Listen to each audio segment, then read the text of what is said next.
We're going to look at it. So foul there on Indiana, on hold there. But then that is a technical. That is a technical. Dead ball, contact technical. It's a little surprising to see so many of these happen in one game because... Oh, and I don't like the way Lexie held. Remember this play from the last time the Indiana Fever and Minnesota Lynx met? Did Lexie Hull just get the ultimate revenge on Kayla McBride this time around? Last time these two shared the court, McBride's elbow smashed Hull in the face, and the refs somehow penalized Hull. But in the Fever's massive win against Minnesota, Hull answered back and it left the crowd stunned. This wasn't just highlight reel material, it was personal redemption and proof of Indiana's grit. Want to know what this moment was and how this symbolizes the Fever's late season surge and playoff push? Let's show some love for Lexie down in the comments below. Let's go. Final score, Fever 83, Lynx 72. Indiana ends the regular season with an exclamation point. Fever have won 3 in a row as they enter the playoffs. How does a team actually survive when nearly half its rotation disappears? The Indiana Fever had to answer that the hard way.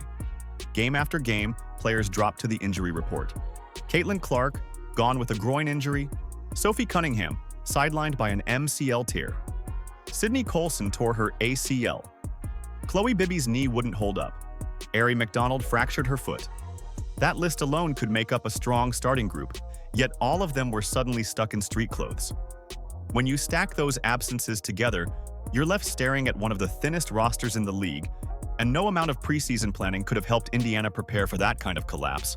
I know a lot of people will talk about Nafisa not playing, but I think they're really good with or without her. You know, they're just a really great basketball team. So I think it was a big win for us because they set the bar high standard-wise. We know what to expect when it comes to Minnesota Lynx, and so I think going into the playoffs, it was big for us because being able to know guarding Courtney Williams, knowing that her thing is a pull-up, knowing that now instead of not knowing that, it's big for us because we give ourselves a chance, and if they are the standard, we get to see where we are. Then the announcement dropped. Caitlin Clark's season was officially over. The groin injury, first labeled as nagging, had taken a permanent spot on the medical sheet. This was supposed to be her rookie campaign that helped fast-track the Fever into national relevance.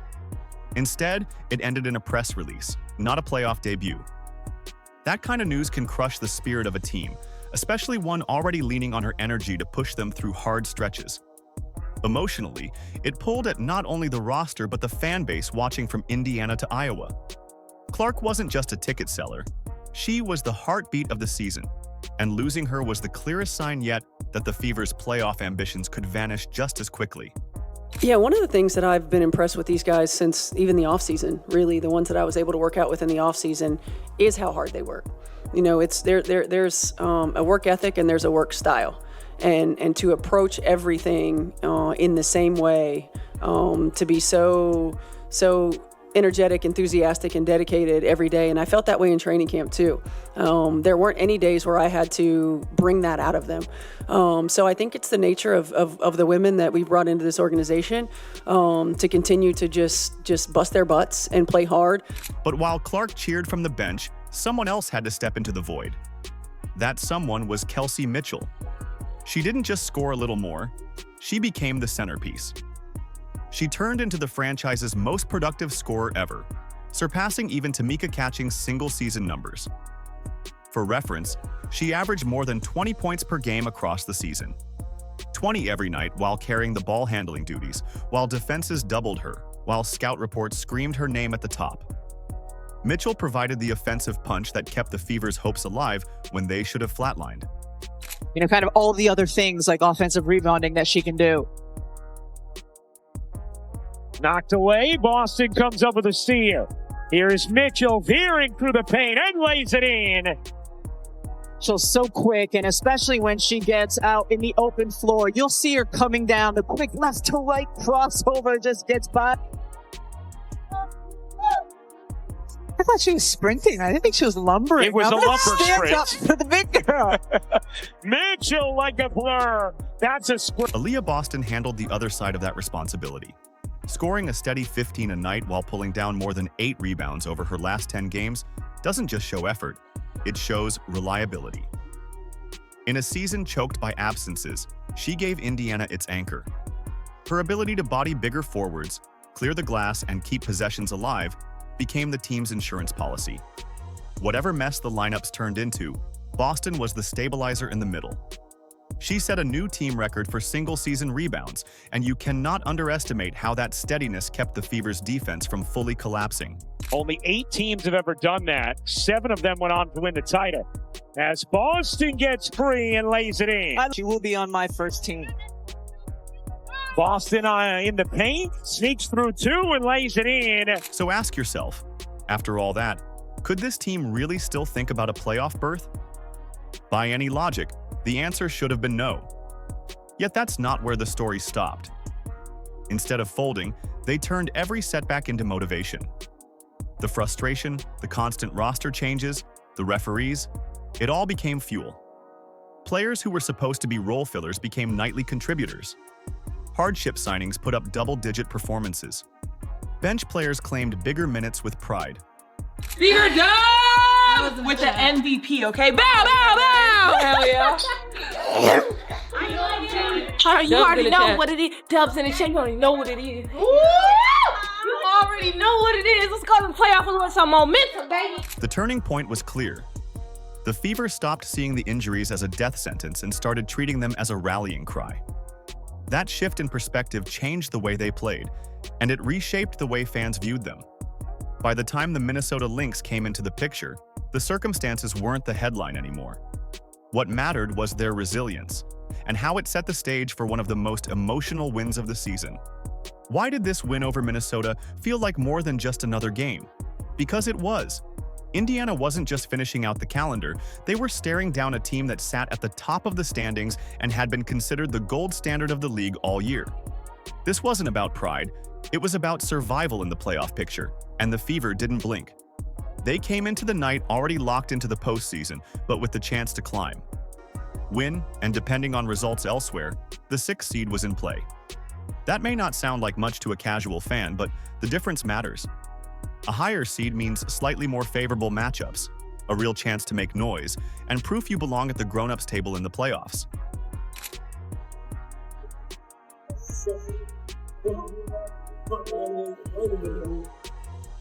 Before the playoffs start Sunday tonight, it's regular season game 44 of 44 for the Fever as they host the WNBA's best team in 2025, the Minnesota Lynx. What makes it even more striking is where the Fever were just a few weeks ago.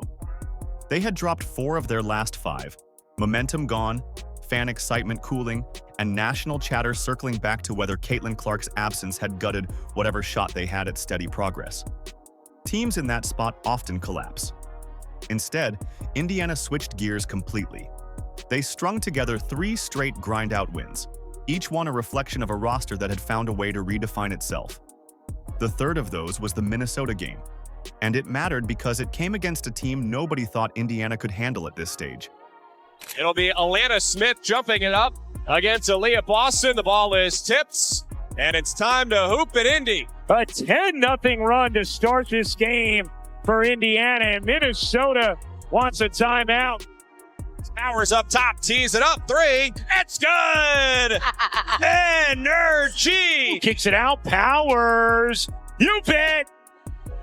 Back-to-back threes from Ariel Powers. The Fever double up the Lynx in the first quarter. It's Indiana 28, Minnesota 14. The way they controlled that matchup is what made people stop questioning.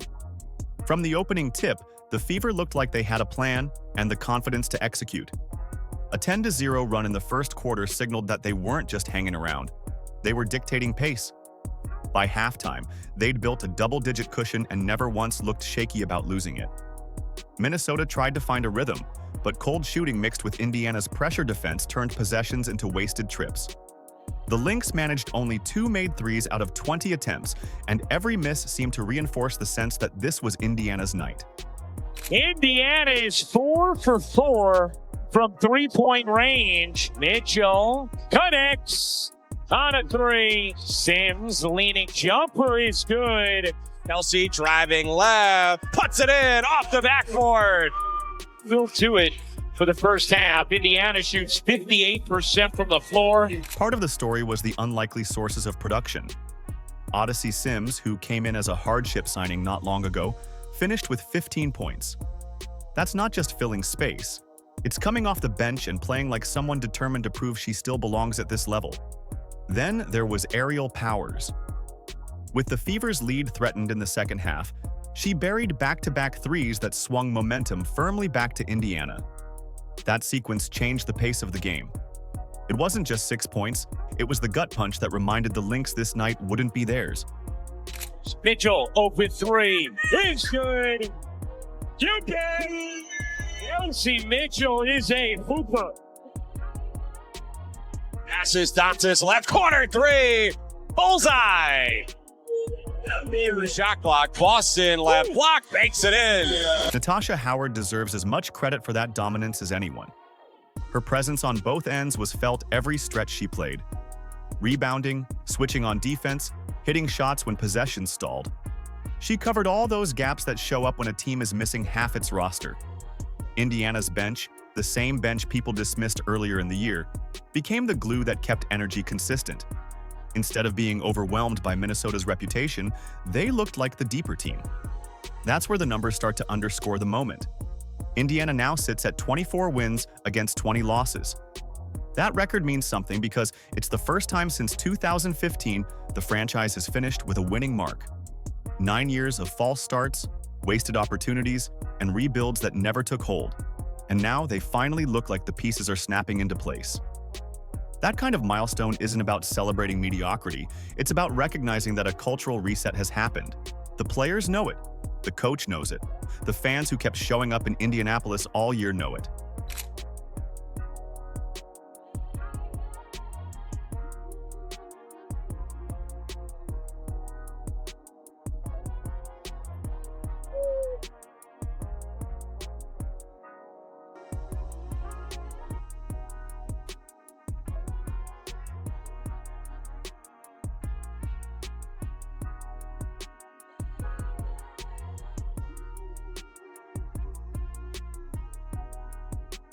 And yet, Caitlin Clark was still right there in the mix, even in street clothes. Cameras caught her signaling for a timeout at one point, literally waving her hands like a coach on the sideline. She was calling coverages, giving out instructions, even joking with refs. Teammates looked at her for cues, and it gave off the sense that her impact hasn't slowed just because she can't suit up. Coach Kate isn't an official role, but she might as well have been wearing a polo during that game. Fever done with the MVP, okay? Bow, bow, bow! Hell yeah. You already know what it is. Dubs in the chat, you already know what it is. You already know what it is. Let's go to the playoff with some momentum, baby. So, was this victory a fluke? No chance. It was a controlled, statement performance by a team that's no longer trying to survive but is proving it belongs in playoff conversations, even without its brightest star. And while the group effort was impressive, the story everyone kept talking about afterward wasn't just the team win. It was one individual moment of redemption. That moment belonged to Lexie Hull, and her showdown with Kayla McBride turned into one of the night's biggest talking points. What's more satisfying than a team proving people wrong? Seeing one player get the kind of personal payback fans had been waiting for.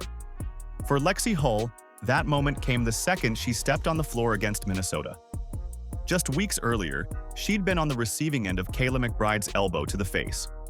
Blood on the court, confusion in the arena, and then the unbelievable twist. Refs hit Hull with the technical instead of punishing McBride. The whole scene turned a tough night into an outrageous one. Fans didn't just feel angry for her, they felt insulted on her behalf. It became another piece of evidence about the perception that Indiana doesn't get fair treatment. Here's Mitchell. I think that's a 2. Doesn't go. And now it's McBride getting Hull. That one might be a problem. Indiana just taking shots to the face. So naturally, when the Fever drew Minnesota again, all eyes locked on Hull. Every Indiana fan wanted to know how she'd answer. Would she shy away from guarding McBride? Would she let that low point hang over her? Or would she flip it into something that sent the message loud and clear?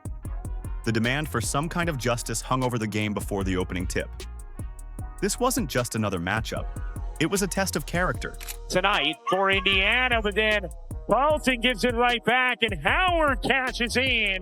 To perform like this, but they have 5 different players almost at all times who can bring the ball up the floor.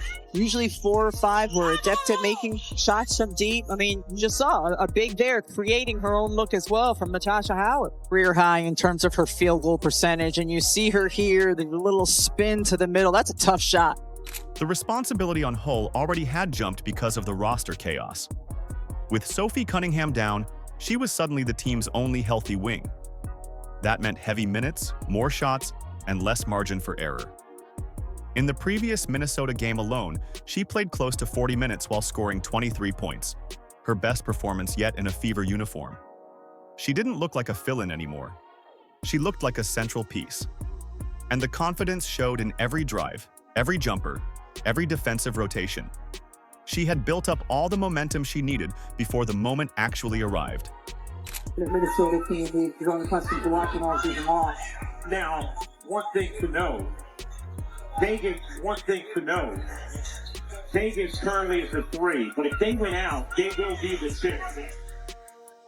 It came in the second quarter when Hull found herself matched up on McBride at the top of the key.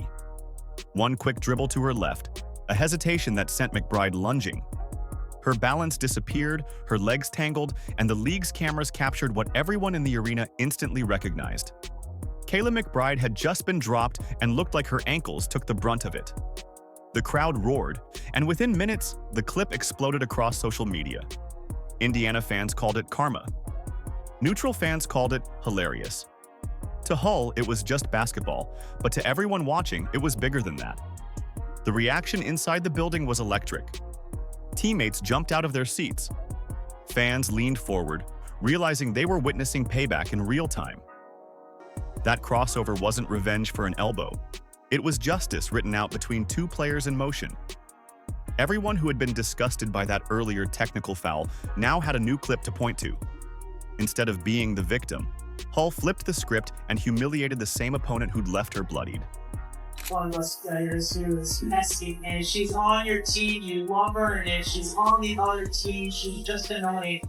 Right? She just gets in and kind of rip the ball out of Lynx's hands and just end the effort. Even beyond that one highlight, her defensive presence mattered throughout the game. She stayed glued to Minnesota's backcourt, forcing contested looks, deflecting passes, and disrupting their rhythm. Stat sheets don't always capture defensive grind, but anybody who watched could see that she was making it difficult for the Lynx guards to breathe. She turned those possessions into empty trips and helped limit the league's top team to one of their worst offensive outings of the year. That was just as important as the crossover moment, even if it didn't get the same viral treatment. What makes Hull's story resonate is that it mirrors Indiana itself. Written off, underestimated, and hit with calls that made no sense, yet somehow finding a way to shine when it mattered most. The Fever keep being cast as the underdog, and just like Hull, they don't crawl into the background. They rise when the pressure stacks against them. Her highlight against McBride symbolized that spirit better than anything else could have. Lexie Hull's crossover wasn't just a clip to laugh at. It summed up how Indiana fought through every injury, every bad whistle, and every doubt that piled up this season. That single play captured the grit that carried them to their first winning record in nearly a decade. Now the Fever enter the playoffs with momentum, fans buzzing, and the promise of Clark's return shaping the future. This is where support matters most. Keep showing up, keep fueling that energy, because what we just saw isn't a fluke. It feels like the first real step in Indiana's climb back to relevance. Let's show some love for Lexie down in the comments below. Like, subscribe, and turn on all notifications so you never miss out. Click the video on the screen, and we will see you in the next one.